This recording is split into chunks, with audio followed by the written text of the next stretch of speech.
Hello everyone, आज हम discuss करने वाले हैं जियोग्राफी के सिलेबस के बारे में, जो कि विक्रम यूनिवर्सिटी के अलावा सभी विश्वविद्यालयों के लिए महत्वपूर्ण है, जो कि मध्य प्रदेश उच्च शिक्षा विभाग द्वारा जारी किया गया है। जियोग्राफी का पेपर 150 नंबर का होता है। उसमें 2 सब्जेक्ट होते हैं, एक तो होता है जियोग्राफी फर्स्ट और जियोग्राफी सेकेंड। जो BA फाइनल ईयर में है तो उनका फर्स्ट सब्जेक्ट है भारत का भूगोल और सेकेंड सब्जेक्ट है पर्यावरण एवं संसाधन प्रबंधन। तो जो इसका जो रेगुलर विद्यार्थी होते हैं उनके 40 नंबर की जो एग्ज़ाम होती है और उसके अलावा 10 नंबर आपके CCA के होते हैं। जो प्राइवेट होते हैं उनके 50 नंबर की, उनकी CCA एग्ज़ाम नहीं होती, उनके प्राइवेट 50 नंबर की जो एग्ज़ाम होती है।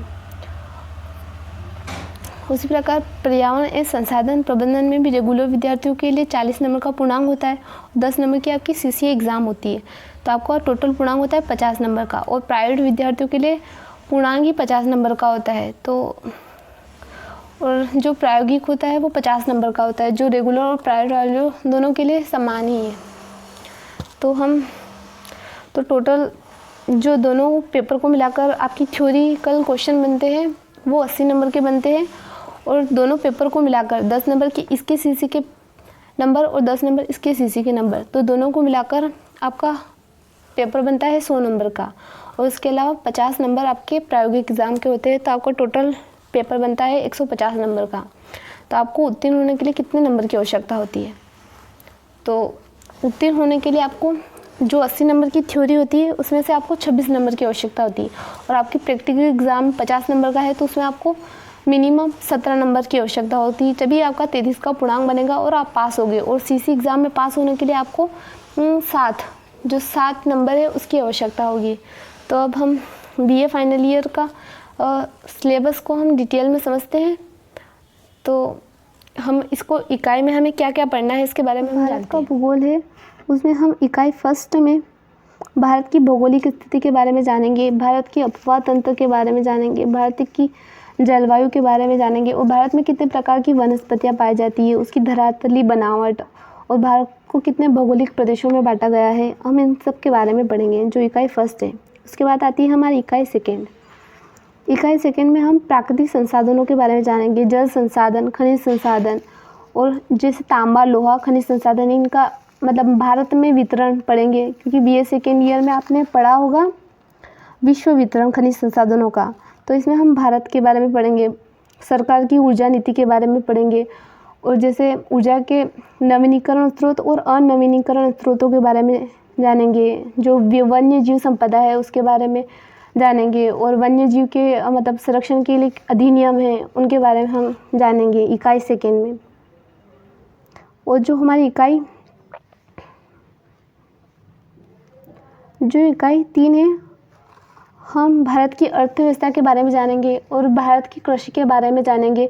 गेहूँ, चावल, रबड़, इनका उत्पादन भारत में कहाँ कहाँ होता है उनके बारे में जानेंगे। इसके अलावा कृषि से संबंधित जो क्रांतियाँ है, हरित क्रांति, उसके बारे में जानेंगे, और दूध उत्पादन से संबंधित श्वेत क्रांति, उनके बारे में जानेंगे। और जो उद्योगों की स्थापना है, आयात निर्यात, जो लोहा इस्पात उद्योग, सूती वस्त्र उद्योग, इन सब के बारे में हम इकाई 3 में पढ़ेंगे। जो हमारी इकाई 4 है, हम मध्य प्रदेश का भौगोलिक विस्तार पढ़ेंगे, और मध्य प्रदेश में अपवाह तंत्र के बारे में पढ़ेंगे, और मध्य प्रदेश की खनिज संपदा, मध्य प्रदेश का कृषि और मध्य प्रदेश का व्यापार, हम इस सब के बारे में इकाई 4 में पढ़ेंगे। जो हमारी लास्ट इकाई है वो है इकाई 5। तो हम इसमें जो भारत का है अंतर्राष्ट्रीय सीमा, महासागरीय सीमा, और जिसमें भारत के विश्व के प्रमुख संगठन उनके बारे में हम चर्चा करेंगे, जिनमें भारत की भूमिका है, जैसे सार्क संगठन, उसके बारे में हम चर्चा करेंगे। और जो आतंकवाद है, विश्व की जो समस्या है, उनके बारे में हम इकाई 5 में चर्चा करेंगे।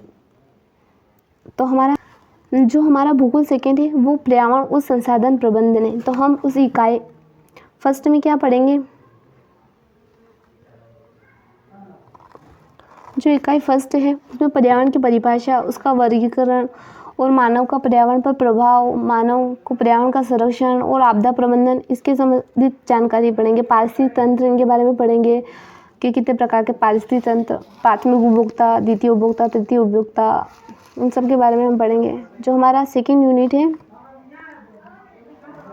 वो है जैव विविधता और पर्यावरण शिक्षा विधान। इसके लिए हम पर्यावरण की जो नीतियाँ अपनाई गई है भारत द्वारा पर्यावरण को संरक्षित करने के लिए, उनके बारे में हम पढ़ेंगे। जैव विविधता के बारे में पढ़ेंगे, पर्यावरण को संरक्षण के लिए उपाय पढ़ेंगे, जो हमारी इकाई सेकेंड है। तो इसके बाद इकाई आती है